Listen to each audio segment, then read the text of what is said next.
এবাৰে অসমৰ মানুহে মিত্ৰতা বিচাৰিছে, ভাষণ বুঝাৰা নাই।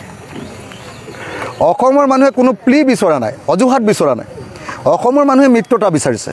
সাদা চিধিকে ক'ব লাগে যে মিত্ৰতা হ'বনে নহয়, আৰু যদি হয় কোনদিনাৰ পৰা হ'ব, আৰু কেতিয়াৰ পৰা আমি বিজেপি সাম্প্ৰদায়িক বিজেপিৰ বিৰুদ্ধে, ব্যৱসায় ধ্বংস কৰি দিয়া বিজেপিৰ বিৰুদ্ধে, মূল্য বৃদ্ধিৰে খাব নোৱাৰা অৱস্থা কৰি দিয়া বিজেপিৰ বিৰুদ্ধে কোনদিনা আমি একেলগতে মাত মাতিম।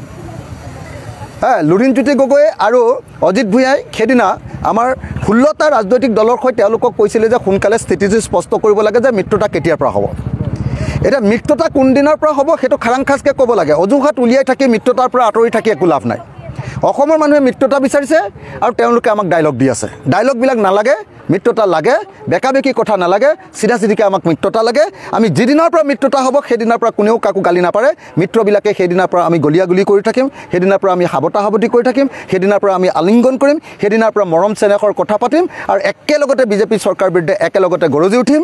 এতিয়া বেলেগে বেলেগে গৰজি উঠোঁতে আমাৰ কণ্ঠস্বৰটো বেছি স্পষ্ট হোৱা নাই, ঐক্যবদ্ধ হোৱা নাই। গতিকে মই এই মুহূৰ্তত অজুহাত বাদ দি সকলোকে ফাঁকি বাদ দি, মিছা কথা বাদ দি, বেকাবেকি কথা বাদ দি চিধা চিধিকৈ বিজেপিক খেদিবৰ কাৰণে কোনদিনা একলগ হ'ব আৰু কোনদিনাৰ পৰা একেলগতে বিজেপিৰ বিৰুদ্ধে সংগ্ৰাম আৰম্ভ কৰিম এই কথা ক'ব লাগে।